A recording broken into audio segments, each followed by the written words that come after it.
আহিন কুঁৱৰৰ চুমা গালে লৈ তুমি যেনে পাহি ফুল দুদিন আঁতৰৰ এদিন ওচৰৰ তুমি যেন মায়াবী জোন কোনোবা ৰাতিৰে বাহিৰে সুৰতে বাউলি হোৱা ৰাধা মনৰে থাপনা থাপিলো তোমাকে তুমি একটু প্ৰাৰ্থনা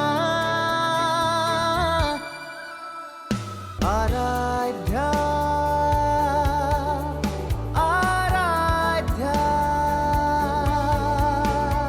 ব্যবধান তোমাৰে মোৰে এন্ধাৰ আৰু ৰ'দৰে ছায়া হৈ ৰওঁ তোমাৰে সমিধান দিবনো কোনে হাতৰ আমাৰ প্ৰেমৰে কায়া মোৰ প্ৰাণ তোমাৰে মনৰে থাপনাত থাপিলো তোমাকে তুমি এই প্ৰাৰ্থনা আৰাধ্যা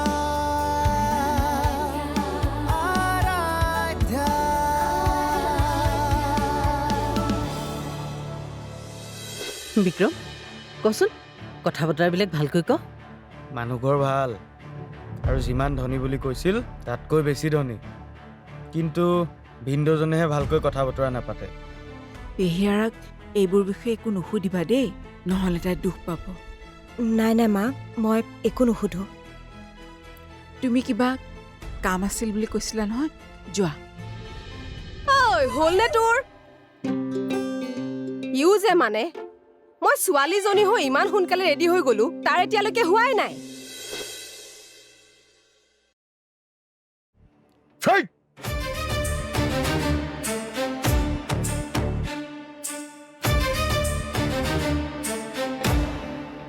ৰিলেক্স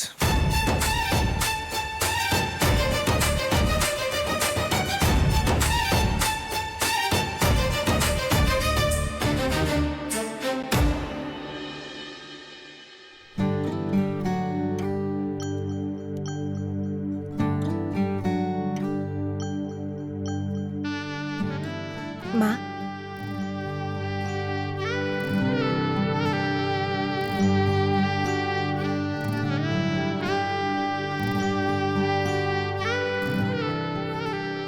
ওৰা ক'ত বিচাৰি পালাহে ইমান ভাল ছোৱালী এজনী বিয়া বাৰু এইবোৰ চব কপালৰ লিখন আমি জোৰ কৰি কাকো কাৰো আপোন কৰিব নোৱাৰো আকাশৰ বাবে চাগে আৰাধ্যাই তাৰ কপালত লিখা আছিল হওক দিয়া ছোৱালীজনীয়ে যাতে একো কষ্ট নাপায় অলপ মন দিবা কাম কাজৰ ক্ষেত্ৰত বাৰু কষ্ট নাপায় আকাশে যদি তাইক মৰমেৰে জয় কৰিব পাৰে তেনেহ'লে নিশ্চয় সুখী হ'ব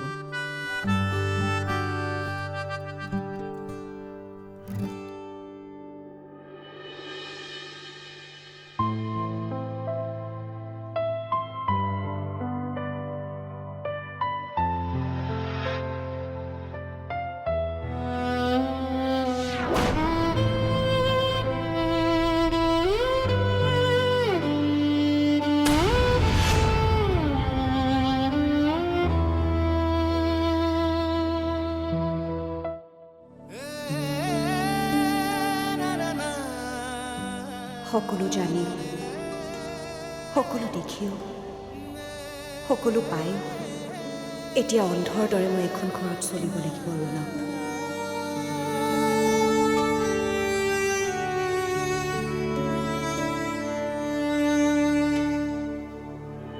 ৰজনী ৰজনী খুড়ীদেউ মাতিছিলে বৌৰেক মাতি দে গৈছো চাহ খাব মই বনাই দিম নহয় মই তোক যিটো কৈছো সেইটো কৰচোন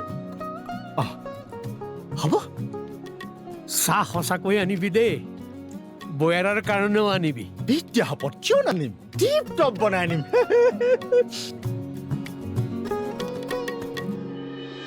এনেকৈ বুকুৰ মাজতে থাকিবলৈ আৰু না মোক একো নালাগে অন্তত দিনটোত এবাৰ মোলৈ চাবাচোন ইমান অকলশৰীয়া কিয় কৰিছা মোক কৰুণা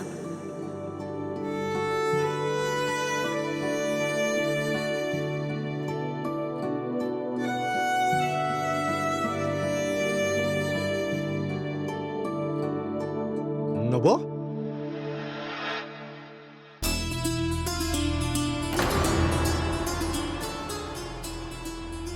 কি কৰিছে নাই কিনো কৰিম আৰু ৰুমটো যে ইমান লেতেৰা হৈ আছে তাকে চাফা কৰি আছিলোঁ অ' ডেকা ল'ৰা যে থাকিবা আৰু এনেকে মই চাফা কৰিম যাওক এই খুৰা খুৰী আপোনাক মাতিছে যাওক অঁ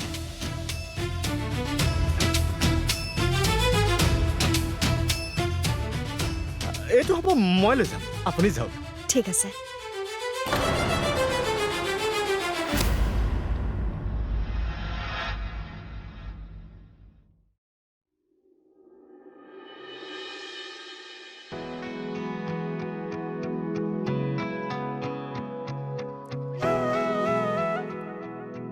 কওক মা ইয়াতে বহাই আহা হ'ব মা শুই বহিয়ে আছোঁ কওকচোন কওকচোন মানে তুমি এখন ঘৰৰ বোৱাৰী যদিও আমাৰ মনত তুমি আমাৰ ছোৱালী আৰাধ্যা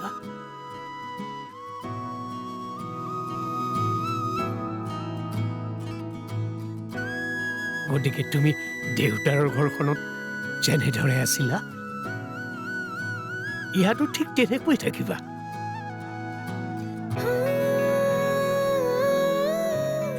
আৰু কাম কাজবোৰ আমি সমানে ভগাই লওঁ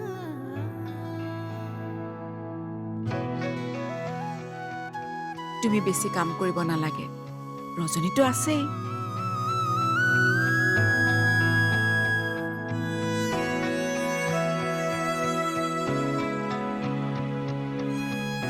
হ'ব মা এইখিনিনো কি কাম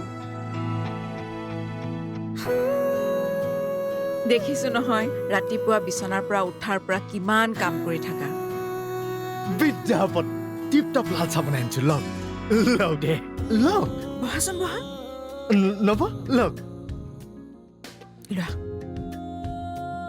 লওক খুই দিয়ে এইটো লওক খোৱাটো মিঠাই লওক এই বিস্কুট আনিলি যে হেই বেছি মিঠা খোৱাটো বেয়া বিস্কুটকে খাওকচোন মিঠাই বুলি স্বাস্থ্যৰ কাৰণে বেয়া ন হ'ব দে লোৱা মা খোৱা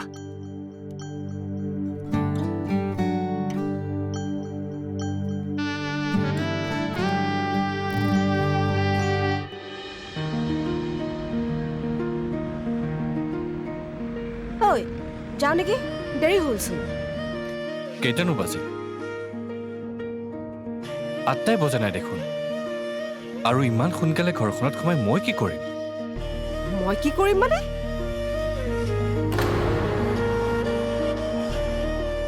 ঘৰত মানুহে কি কৰে তই তাকো নাজান নেকি আগৰ কথা বাদ দেচোন এতিয়া আৰাধ্যাও আহিল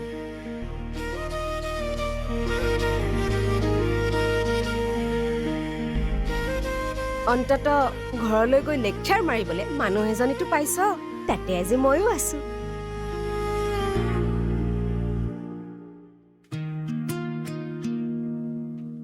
তোক নানা হ'লেই ভাল আছিল আৰু ময়ো তোক এৰি থৈ নাযাওঁ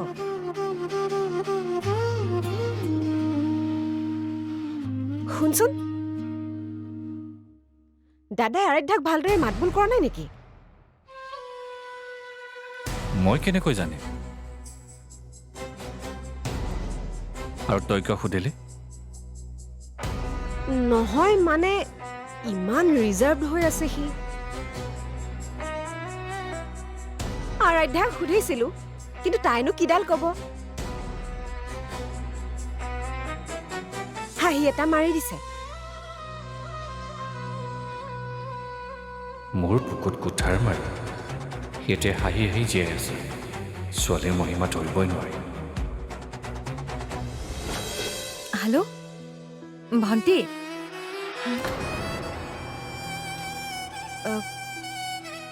শুনি আছো বা ভালেই বাৰু।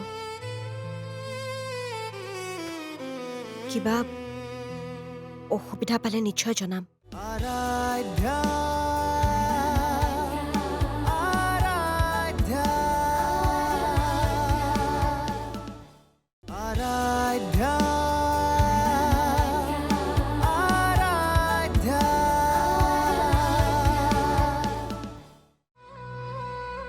মোৰ বুকুত কুঠাৰ মাৰি সিহঁতে হাঁহি হাঁহি জীয়াই আছে। ছোৱালীৰ মহিমা ধৰিবই নোৱাৰি। ব'ল। ৰচোন, কি কৰ? এইখন টাউন হয়, যি টিবোৰ নকৰিবিচোন। এইবোৰ আমাৰ গাঁৱলীয়া ষ্টাইল, য'তে ত'তে চলি যায়। ব'ল এতিয়া। ব'ল।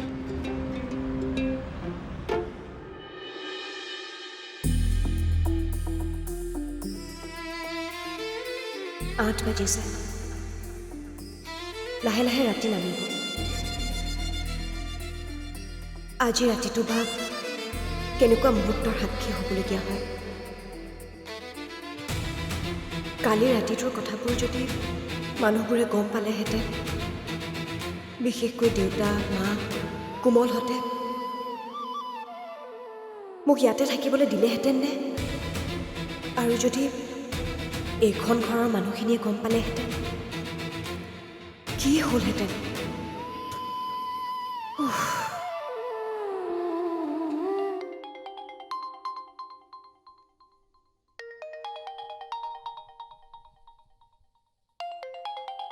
বাৰ ফোন। বা ঐ, কি কৰিছ? মানুহবিলাকৰ লগত অলপ এডজাষ্ট হৈছনে?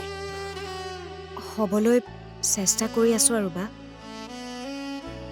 মানুহজনে তোৰ লগত ভালভাৱে কথা পাতিছেনে?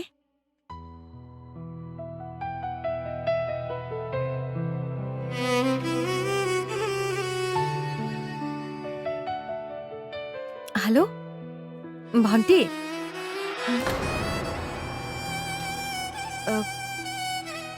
শুনি আছোঁ বা ভালেই বাৰু।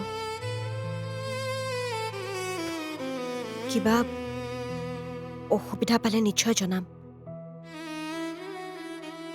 আৰু মই অলপ দেৰিকৈ ফোন কৰিম দে, মোক কোনোবাই মাতিছে চাগে।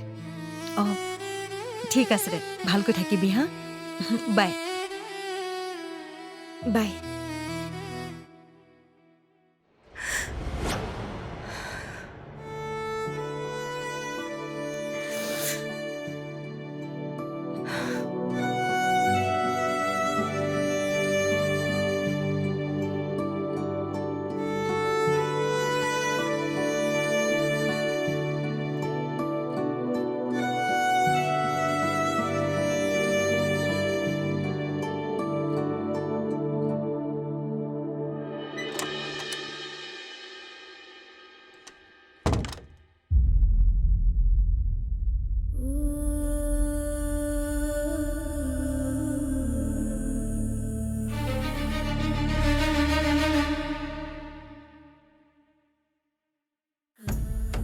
চিজিল ৰুমটো আজি চিজিল হৈ আছে যে।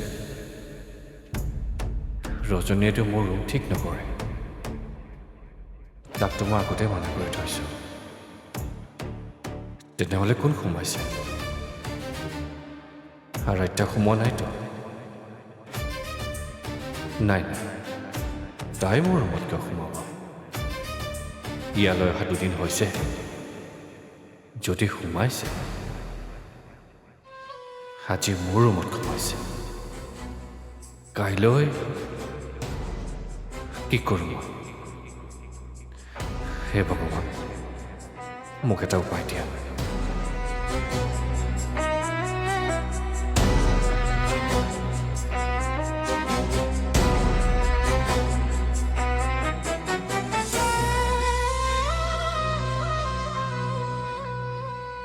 নাই, ভগৱানে কি উপায় দিব? মই নিজে কৰিব লাগিব। সপোন আৰু আপোন দুয়োটাই দৰকাৰী।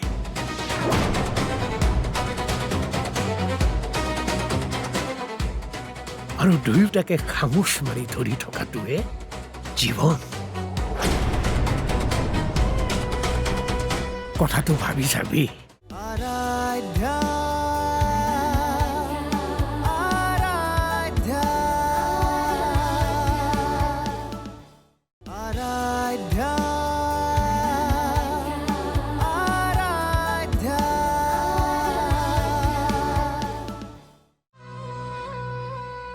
নাই, ভগৱানে কি উপায় দিব? মই নিজে কৰিব লাগিব। মই আৰু ইয়াত নাথাকোঁ। মাক কৈ দিওঁ মই আৰু ইয়াত থাকিব নোৱাৰোঁ।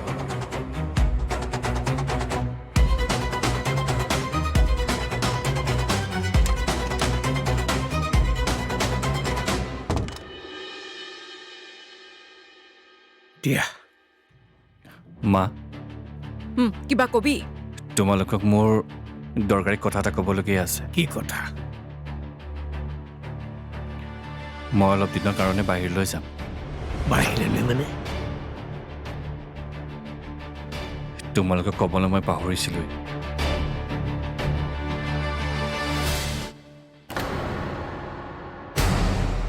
মই যে কলাক্ষেত্ৰৰ মিটিঙলৈ গৈছোঁ, তাৰ পৰা মই এটা কাম পালোঁ।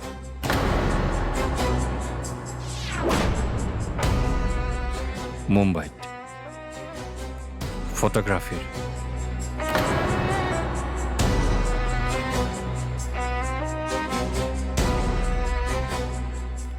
গতিকে কাইলৈ ৰাতিপুৱা মই মুম্বাইলৈ যাম। হঠাৎ যাব ওলালি যে?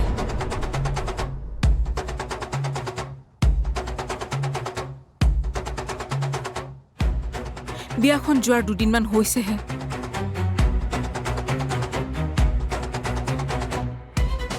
এতিয়া এনেকৈ গ'লে আকাশে জানো বেয়া নাপাব? নাই মা, মই যাব লাগিব।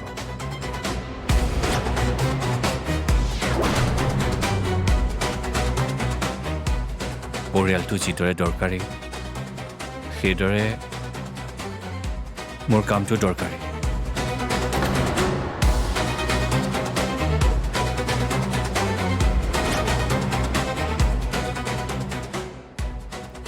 গতিকে অন্ততঃ তোমালোকে কথাখিনি বুজিবলৈ চেষ্টা কৰা।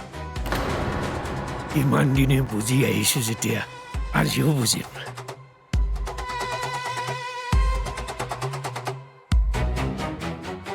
কিন্তু এটা কথা সদায় মনত ৰাখিবি,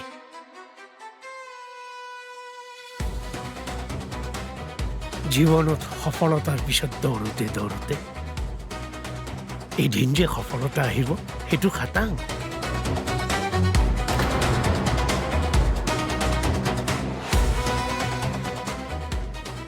কিন্তু সেইদিনা সেই সফলতা উদযাপন কৰিবলৈ তোৰ জীৱনত আপোন কোনো নাথাকিব।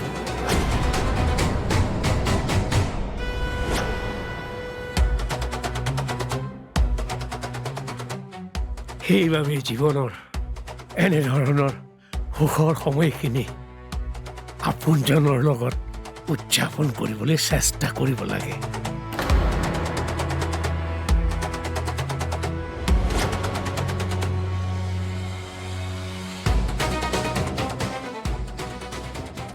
সপোন আৰু আপোন দুয়োটাই দৰকাৰী।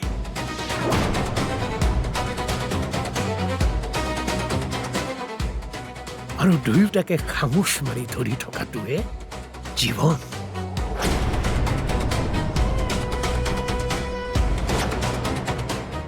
কথাটো ভাবি চাবি।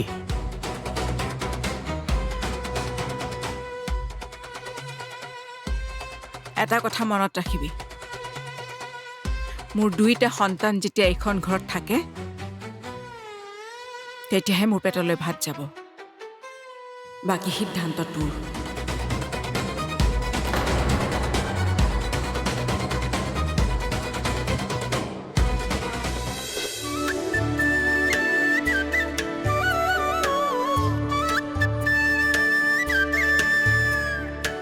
আহিন কোঁৱৰৰ চুমা গালে লৈ তুমি যেনে পাহি ফুল দুদিন আঁতৰৰ এদিন ওচৰ